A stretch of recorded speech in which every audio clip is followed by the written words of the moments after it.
Weight ലിഫ്റ്റിംഗിൽ വെള്ളി മെഡലുകൾ നേടി രാജ്യത്തിന് അഭിമാനമായ ലിബാസ് സാദിഖ് ഇപ്പോൾ ഏഷ്യ പസഫിക് മാസ്റ്റേഴ്സ് ഗെയിംസിൽ മത്സരിക്കാനുള്ള തയ്യാറെടുപ്പിലാണ്.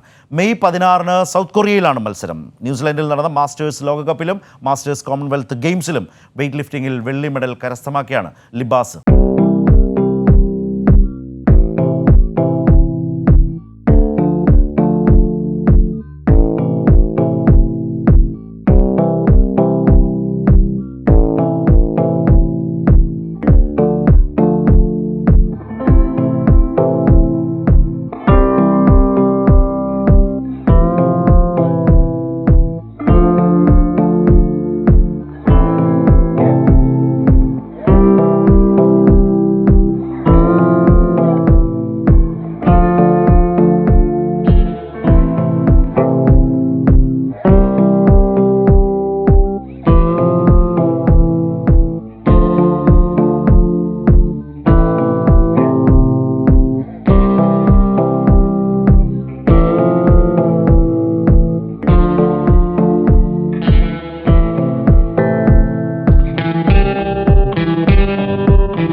ഒരാൾ 10th ഹസ്ബൻഡാണെങ്കിൽ തന്നെ ബിസിനസ്മാനാണ്.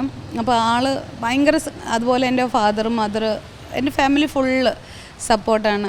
ഇപ്പോൾ അതുപോലെ തന്നെ കുറേ ഫ്രണ്ട്സുണ്ട്, അവരൊക്കെ ഭയങ്കരമായിട്ട് സപ്പോർട്ട് ചെയ്ത് എന്നെ. അതിൻ്റെ ഇടയ്ക്ക് തന്നെ നമുക്ക് നെഗറ്റീവും വരാറുണ്ട്. ആ നെഗറ്റീവിനെയൊക്കെ ഇവരൊക്കെ നമ്മൾ പോസിറ്റീവാക്കി നമ്മൾ മുന്നോട്ട് നല്ല സപ്പോർട്ടോടുകൂടി തന്നെ മുമ്പിലേക്ക് പോകുന്നു. 2007 പവർ ലിഫ്റ്റിംഗിൽ ദേശീയ ചാമ്പ്യനായിരുന്നു ലിബാസ്. പിന്നീട് 11 വർഷത്തെ ഇടവേളയ്ക്ക് ശേഷം 2019 കസാക്കിസ്ഥാനിൽ നടന്ന ഏഷ്യൻ ക്ലാസിക് പവർ ലിഫ്റ്റിംഗ് ചാമ്പ്യൻഷിപ്പിൽ സ്വർണ്ണ മെഡൽ നേടി ശക്തമായി തിരിച്ചുവരവ് നടത്തി. എന്നാൽ കോവിഡ് മൂലം ആഫ്രിക്കയിലെ ചാമ്പ്യൻഷിപ്പ് ഉപേക്ഷിക്കേണ്ടി വന്നു. ശേഷം 2 വർഷം മുൻപാണ് വീണ്ടും പരിശീലനം ആരംഭിച്ചത്. NIC അംഗീകാരമുള്ള PP ഗോപാലകൃഷ്ണനാണ് ലിബാസിന്റെ പരിശീലകൻ. നിശ്ചയദാർഢ്യവും പൊരുതാനുള്ള മനസ്സുമുണ്ടെങ്കിൽ വിജയം ഒപ്പം നിൽക്കുമെന്ന് തെളിയിക്കുക കൂടിയാണ് കലൂർ സ്വദേശിനിയായ ലിബാസ് സാദിഖ്. ക്യാമറമാൻ MP വിജയനൊപ്പം പൗർണമി പവിത്രൻ, കൈരളി ന്യൂസ്.